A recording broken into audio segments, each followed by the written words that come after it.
10 నిమిషాల్లో normal blouse cutting నేర్చుకుందామా? First వచ్చేసి lining క్లాత్‌ని తడిపి ఆరబెట్టుకొని ఐరన్ చేసుకోండి ఇలా నీట్‌గా. సగానికి ఫోల్డ్ చేసి ఉంది ఆల్రెడీ. మళ్ళీ ఇంకొక ఫోల్డింగ్ చేయండి. టోటల్‌గా మనకి 4 ఫోల్డింగ్‌లు వస్తాయి. ఇలా స్ట్రెయిట్‌గా లైన్ వేసుకోండి. ఖర్చుల కోసం హాఫ్ ఇంచు కింద మనం హ్యాండ్స్‌ని తిప్పాలి కదా అందుకని. ఇప్పుడు మనం తీసుకున్న ఆది బ్లౌజ్ అయినా సరే, కొలత బ్లౌజ్ అయినా సరే హ్యాండ్ హైట్ ఎంత ఉందో ఖర్చులతో కలిపి తీసుకోండి. 5 ఇంచులు అయితే 6 ఇంచులు తీసుకోండి. 7 ఇంచులు అయితే 8 ఇంచులు తీసుకోండి. సో నేను కింద ఆల్రెడీ ఖర్చుల కోసం వదిలేసాను కదా 6.5 ఇంచులు, పైన ఒక హాఫ్ ఇంచు, మొత్తానికి 7 ఇంచులు, కింద ఒక హాఫ్ ఇంచుతో కలిపి 7.5 ఇంచులు వచ్చిందనమాట. వీళ్ళకి ఆర్మ్ లూజ్ అనేది ఎంత వచ్చిందంటే 7 మీద 3 గీతలు, 7.5 అంటే 7వ నెంబర్ కాబట్టి మనం 3 ఇంచులకు మార్కింగ్ వేసుకోవాలి. ఇక్కడ కూడా 3 ఇంచులకు మార్కింగ్ వేసుకోండి. ఇప్పుడు స్ట్రేట్‌గా చూసుకోండి. ఆర్మ్ లూజ్ ఎంత వచ్చినా పర్లేదు, దాంట్లో 1 ఇంచ్ మైనస్ చేసి తీసుకోవాలి. 7 మీద 3 గీతలు అంటే 1 ఇంచ్ కప్పితే 1 ఇంచ్ మైనస్ చేస్తే 6 మీద 3 గీతలు. హ్యాండ్ లూజ్ వచ్చేసి 5.5 అండి. అంతే. ఇప్పుడు ఎలాగైతే మార్కింగ్ వేసుకున్నామో సేమ్ అదే విధంగా కలిపేసుకోండి ఇలా నీట్‌గా. ఇప్పుడు స్ట్రేట్‌గా చూసుకోండి. ఆర్మ్ లూజ్ ఎంత వచ్చినా పర్లేదు, సగానికి ఫోల్డ్ చేసుకుని ఇక్కడ ఒక మార్కింగ్ వేసేసేయండి. ఇలా స్ట్రేట్‌గా లైన్ వేసేసుకోండి. ఈ కార్నర్ దగ్గర 7వ నెంబర్ కాబట్టి 1.5 ఇంచులకు మార్కింగ్ వేయండి. షోల్డర్ దగ్గర ఏ సైజు వాళ్ళకైనా 1 ఇంచే.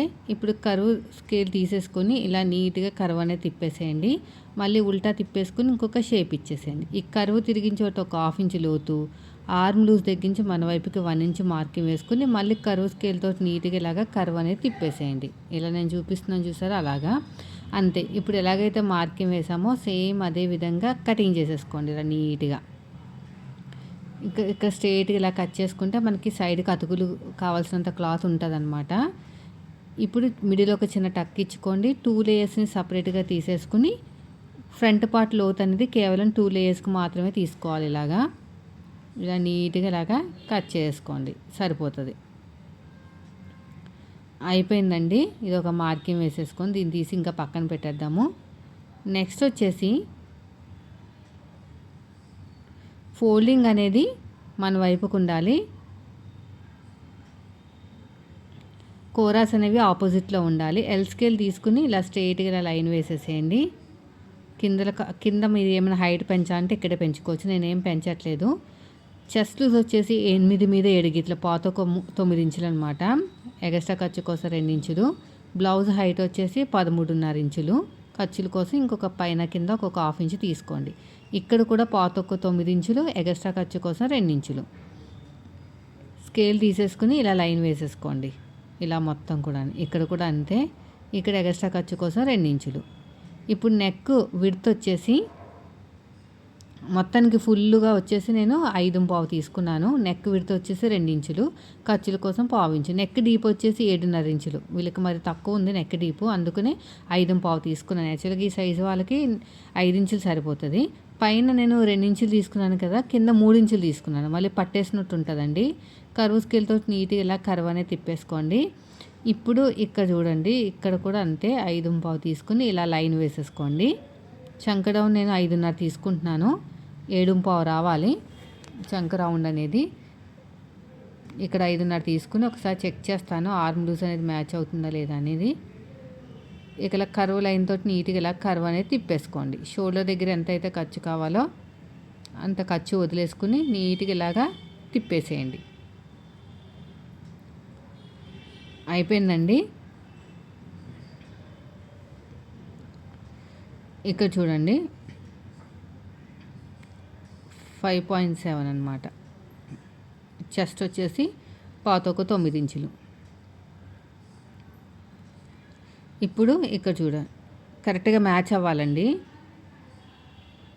కరెక్ట్గా పట్టేసుకుని సగానికి ఫోల్డ్ చేసుకుని ఇక్కడ ఒక మార్కింగ్ వేయండి. అటు ఒక హాఫ్ ఇంచు, ఇటు ఒక హాఫ్ ఇంచు, హైట్ వచ్చేసి 4 ఇంచులు. ఇలా మార్కింగ్ వేసుకోండి. ఇక్కడ 3 ఇంచులు తీసుకున్నాం కదా, ఇలా నీట్గా కటింగ్ చేసుకోండి. ఇటు సైడ్ కూడా అంతేనండి.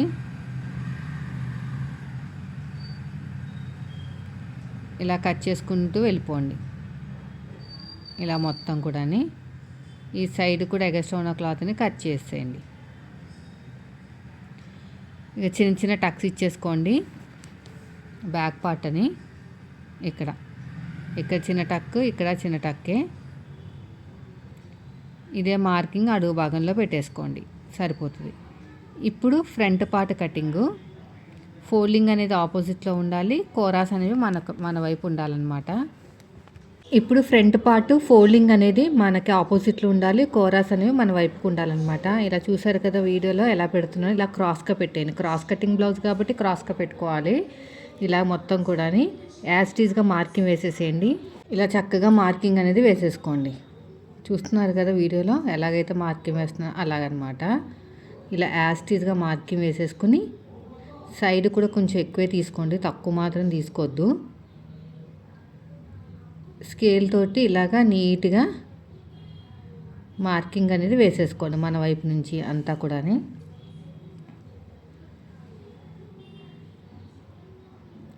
చంక దగ్గర కూడా అంతే. అయిపోయిన తర్వాత షోల్డర్ దగ్గర ఎంత అయితే ఖర్చు కావాలో అంతా ఇలా పెట్టేసుకుని ఇలా చక్కగా మార్కింగ్ వేసుకోండి. మార్కింగ్ వేసుకున్న తర్వాత ఫ్రంట్ నెక్ వచ్చేసి 5.5 ఇంచులు ఇలా రౌండ్ తీసేసుకోండి, 5.5 ఇంచులు. ఫ్రంట్ పార్ట్ హైట్ వచ్చేసి షోల్డర్ దగ్గర కావాల్సినంత ఖర్చు వదిలేసుకుని మనకు వచ్చింది 10.5 ఇంచులు. 10.5 ఇంచులకు మార్కింగ్ వేసుకోవాలి. ఇలా స్ట్రైట్గా లైన్ వేసేసుకోండి. వేసుకున్న తర్వాత షోల్డర్ దగ్గర కావాల్సినంత ఖర్చు వదిలేసుకుని 10.5కి మార్కింగ్ వేసుకున్న కదా అదొక లైన్ వేసేసుకోండి. మన వైపు నుంచి 2.5, డాట్కి మధ్యన గ్యాప్ 1 ఇంచు ఇలాగా. డాట్ హైట్ వచ్చేసి 2.5 ఇంచులు. నెక్ దగ్గర ఒక 1/2 ఇంచ్ వదిలేసి రెండిట్ల మధ్యలో ఇంకొక మార్కింగ్ ఇలా షేప్ ఇచ్చేసాను, సరిపోతుంది. ఇప్పుడు ఎలాగైతే మార్కింగ్ వేసామో సేమ్ అదే విధంగా కటింగ్ చేసేసుకోండి. అలా నీట్గా కటింగ్ చేసేసుకోవాలి. యాస్టీస్గా మార్కింగ్ వేసేసుకోండి.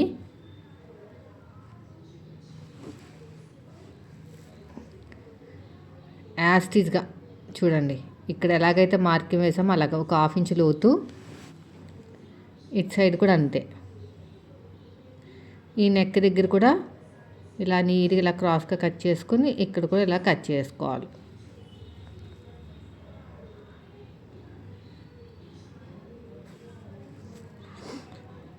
ఇక్కడ నెక్ రౌండ్ దగ్గర కూడా అంతేనండి. ఇక చిన్న టక్ ఇచ్చేసుకోండి, ఇక్కడ చిన్న టక్ ఇచ్చేసుకోండి. ఇక్కడ కూడా అంతే. అడుగు భాగంలో ఒక మార్కింగ్ వేయండి ఇలాగా. అయిపోయిందండి. బ్యాక్ పార్ట్ మీద ఫ్రంట్ పార్ట్ పెట్టేసుకోండి. పెట్టేసుకుంటే మనకి సైడ్ జాయింట్ ఎలా ఉండదు ఏంటి తెలుస్తుంది.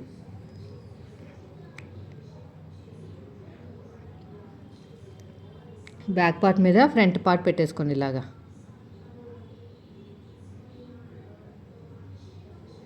సైడ్ జాయింట్ వైపు చూసుకుంటే మనకి ఏంటంటే ఎంత ఉంది ఏంటనేది తెలిసిపోతుంది అనమాట. ఇక చూసారు కదా, ఇలాగా బ్యాక్ పార్ట్ మీద ఇలా ఫ్రంట్ పార్ట్ పెట్టేసుకోండి చక్కగా. ఒక 1/4 ఇంచ్ టేపుని పైకి వదిలేయండి.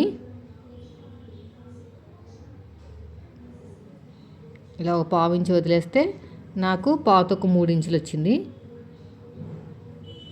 ఆ 3 ఇంచుని షే బెల్ట్ కింద వాడాలి. ఈ కూర ఉన్న క్లాత్ని ఒక 2.5 అది 1.25 అలాగా తీసేస్తే సరిపోతుంది. ఇలా స్ట్రైట్గా లైన్ వేసేయండి. సైడ్ జాయింట్ వైపుకి పావుతొక్క 3 ఇంచులు వచ్చింది నాకు.